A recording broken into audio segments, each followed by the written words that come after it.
lompatan besar dalam modernisasi alutsista dengan berencana membeli pesawat tempur Sukhoi Su-35 demi memperkuat pertahanan udara. Dan saat ini pemerintah tengah menjajaki rencana pembelian Sukhoi yang merupakan instruksi langsung dari Presiden Joko Widodo. Ini dia rupa dari pesawat TNI Angkatan Udara di masa yang akan datang. Sukhoi Su-35 yang dijadikan tulang punggung oleh Angkatan Udara Rusia sebab memiliki berbagai kecanggihan fitur layaknya pesawat tempur generasi 5. Su-35 juga memiliki rangka yang lebih kuat yang bisa bertahan hingga 6.000 jam. Dengan rangka yang lebih kokoh, Su-35 juga bisa bermanuver lebih ekstrim. Radar Su-35 juga bisa memonitor dan melacak target di udara dan di darat sambil mencari target lain secara bersamaan. Dengan sensor radar yang tajam, Sukhoi Su-35 bisa memantau 30 target udara secara simultan dan menembak 8 sasaran sekaligus dengan misil udara aktif. Pak TB, luar biasa Pak. Kalau kita lihat spesifikasinya, harusnya ini bisa menjadi kekuatan utama bagi TNI Angkatan Udara nanti kalau jadi dibeli. Tapi harganya 1.900 miliar rupiah kalau tidak salah. Saya kira ini yang paling murah dibandingkan paling canggih di kelasnya. Begitu. Kemudian kita sudah terbiasa memeliharanya. Tahun 63 kita sudah terbiasa dengan menggunakan pesawat-pesawat tempur ya MiG-23 buatan Rusia.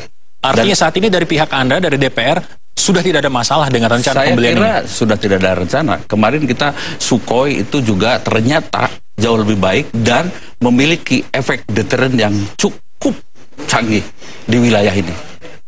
Apa skenarionya untuk bisa memuluskan rencana pembelian ini, Pak? Kita tahu nanti mungkin akan timbul pro kontra. Sekali lagi kita kembali ke bagaimana kondisi negara kita ini dalam hal ekonomi. Dalam pembelian itu kita selalu dihubungkan dengan TOT, Transfer of Technology.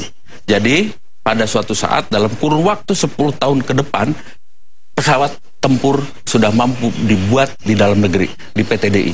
Jadi itu secara bertahap sesuai dengan undang-undang yang kita miliki, dan kemudian setelah kita mampu membuat, kita juga akan melemparkannya ke pasar umum.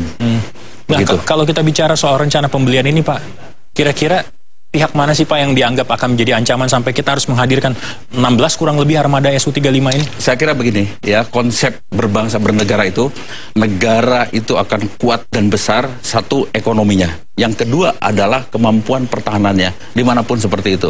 Kita sebagai bangsa yang besar sedang menuju ke arah sana. Jadi tidak ada hal yang perlu dirisaukan kalau kemudian angkatan bersenjata kita cukup kuat dan disegani. Rencana ini sudah sejauh mana Pak realisasinya? Realisasinya saya kira begini, ini kan Sukhoi 35 itu bagian dari pembelian Sukhoi sebelumnya. Dan itu dikonsep dalam 3 tahap. Tahap pertama 2009-2014, tahap kedua range-nya 2015 sampai 2019, kita harus mencapai 60% dari minimum essential force. Kemudian tahap terakhir itu adalah 2019 sampai 2024. Itu 100% sudah terpenuhi.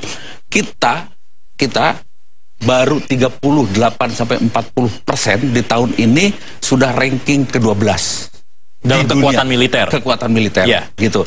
Tentu di dalamnya adalah komponen cadangan dari masyarakat yang siap mempertahankan negara kesatuan Republik Indonesia. Jadi dihitungnya bukan dari alutsista saja. Jadi kapan kira-kira pesawat ini akan mulai memperkuat TNI Angkatan Udara? Saya kira dalam range kedua, mungkin 2 atau 3 tahun ke depan. 2 atau 3 tahun ke depan. Tapi sementara ini Komisi 1 melihat bagaimana kondisi alutsista kita. Kondisi alutsista yang memang harus segera diperbarui adalah yang pertama Angkatan Udara, kedua Angkatan Laut diperbanyak, kemudian TNI Angkatan Darat diremodernisasi. Misalnya pasukan berjalan kaki sudah harus diganti dengan mechanized, begitu, dan itu sudah dibuat di dalam negeri, ya, panser-panser atau alat angkut untuk pasukan infanteri di PT Pindad. Artinya teknologi harus menjadi satu keniscayaan. Dengan teknologi, maka imbangan daya tempur itu bisa tersaingi. Kalau kita lihat bagaimana TNI di ulang tahun yang ke-70 hari ini menunjukkan atau memberikan demonstrasi yang luar biasa, Pak. Masyarakat pun dibuat kagum dengan berbagai macam alat yang dipamerkan di sana, alutsista yang dipamerkan. Bagaimana ke depannya TNI bisa merealisasikan dalam bentuk kinerja? Saya kira begini, jadi kita melihat masa lalu, TNI itu hanya menjadi milik sekelompok partai, sekelompok orang. Sekarang ini TNI sudah menunjukkan jati dirinya sebagai tentara rakyat, tentara pejuang, dan tentara profesional yang tidak berbisnis dan tidak berpolitik, menjadi milik dan kebanggaan masyarakat Indonesia. Dan itu disitulah menurut hemat saya kinerja TNI itu. Bahwa kemudian ada yang perlu diperbaiki, misalnya perkelahian dan sebagainya, itu masalah personal, disiplin yang memang harus kita perbaiki, saya kira.